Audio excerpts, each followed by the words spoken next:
Hello. Hello. Hi. Very good. So thanks for taking the time to talk today. I wanted to start by just saying, the descriptor of the film as sci-fi fairy tale just really sort of struck a nerve with me. And I really think it's just so appropriate and just sort of made me start thinking about, what that means to sort of do, a genre mashup like that. And then, of course, I immediately went to Del Toro because he's sort of the other person that does that kind of thing in terms of mashing things up. Were there specific cultural sort of, touchstones that led to this? First of all, we wanted to shoot a movie in Lithuania. And Kristina, she's from Lithuania, and we wanted really to shoot this movie there.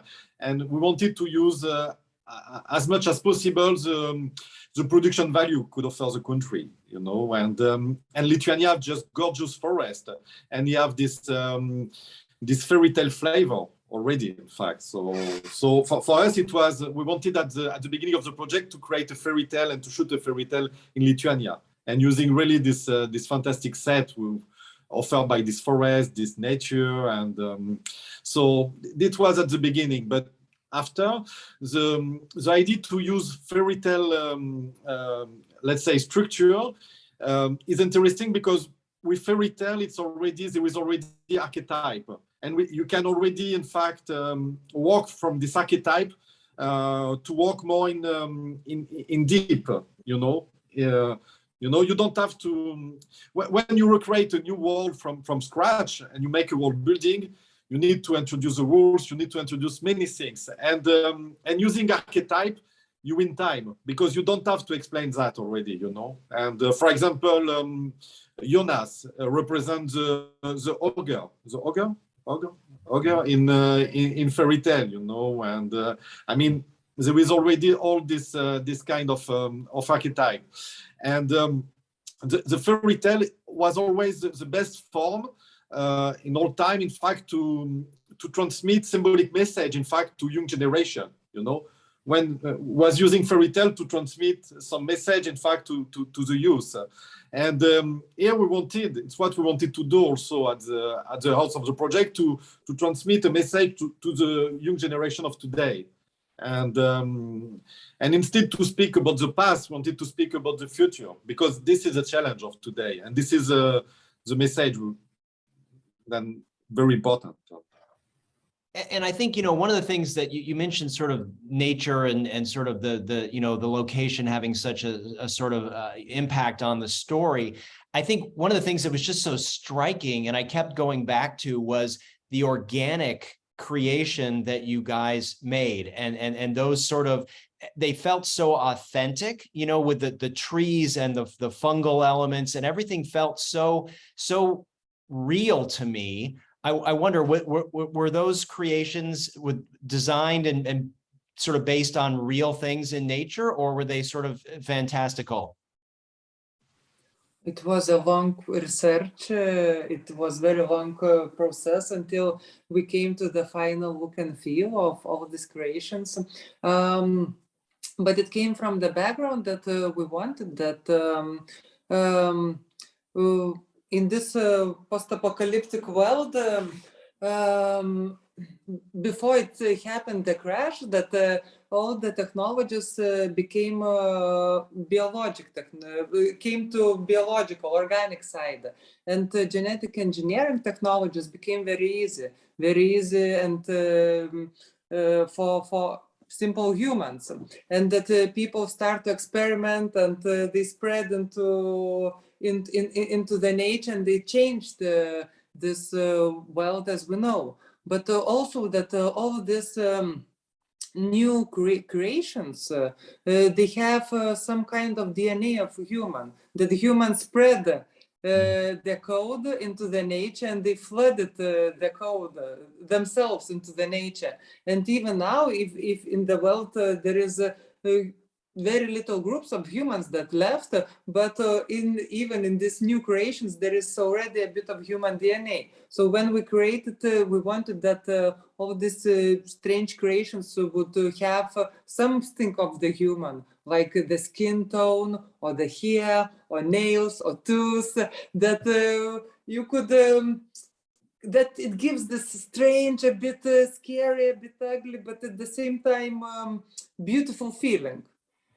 Well, and I think that's why it works so well, is it's not horrific, right? It's not overly the top scary. It's just believable enough that you can see that synthesis of like you said, human and non-human organic. And I think that's one of the reasons that it's just so mesmerizing, because it seems like we could be out on a hike and walking around and see something like this and just be like, what is that? You know what I mean? So that's wonderful. Look, can we talk real quick about finding Vesper? Because, you know, she's so perfect in this role. And I think that, you know, it must have been a challenge to find somebody that could convey that sort of old soul, but also being sort of, you know, tomboy enough. And was that a long process to find her? At first, when we started the search, we thought that it will be a long process, and we were very scared how we will manage. But we found her relatively soon.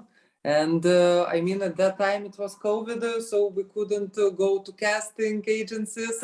We got everything by internet, and we saw her video, we saw her photo. And it was her face that attracted us. Because we found that her face, it's a representation of young generation now. There is this modernity, there is this energy, but at the same time, there is this sensitivity, this fragility. And we really liked that even like the world of Vesper is very rough. It's like a world of fighting for survival, but Vesper, despite her character, despite her ambition, she at the same time, she's very sensitive and fragile, and she has the softness. So she blended inside this world and gave something new. So yeah, I don't know, Bruno, maybe you want to add something. No. What's interesting also in Rafi, and it's the same a bit for Rosie, who make Camellia, who in Camellia. Then there are two actresses, and you can straight give her an age. You know, you don't know what age they have. You know, and they are really according to the light, and they could look older or they could look really younger. And there was something changing and really fascinating inside that, and we do believe that one of the first things of a movie is to be fascinated by the face of the actor, to have a mystery, to have some things that you can catch straight, you know. Then you try to grab, but always slip, you know, from your hand. You know what I mean? And they have. These two actresses are really this quality. No, it's perfectly cast. And I think, you know, the other thing we talked about organic, you know, sort of feeling in the earlier, but I think the other thing that is so wonderfully done by you guys is that integration of technology with the organic. And specifically when Vesper is working, you know, sort of on her desktop, for lack of a better term, and that sort of integration of technology with organic, it felt again authentic. It felt like you could see technology evolving to that point. You know, that was something where, you know, the whole desk with all the, you know, the sort of instruments and everything else, that was just sort of mesmerizing. And I wanted to learn more about what happened there and what she was able to do. Was that sort of something that evolved over time, that vision of her workstation? Yeah, I mean, this biological technology, this genetic, it's really something, it's really our thing. I mean, it's really something we are working on since many years, collecting a lot of material from different sources, from design, architecture, I mean, scientific research. So we really collect a lot. We have really a lot of material, either to expand this world or to make us a movie based on that, what we call biofantasy. could be also called biopunk, but we prefer the word biofantasy. So yes, we are sure that the next step of the technology will be the organic. I mean, more the technology will become complex, more she will come close of the life of the living organism, you know. And already with the nanotechnology, all that, you know, we go to this level of complexities, and then became so complex and it became simple, and like the life. For the workstation of Vesper, we wanted some things look very simple, like a child game or like a creation. You know, you have this console.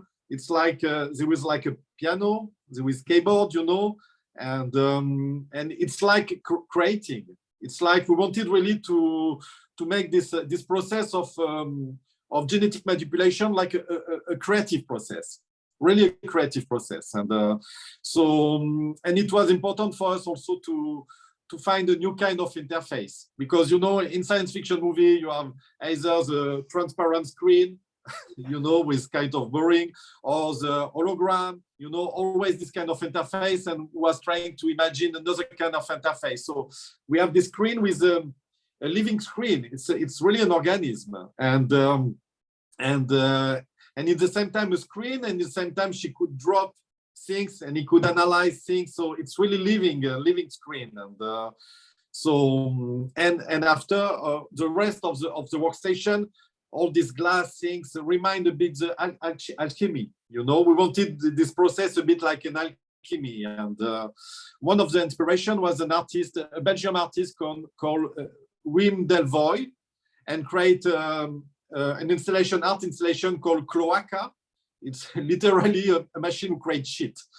Then you have something, and it's all the process of fermentation and with tube and something, and produce shit at the end, literally.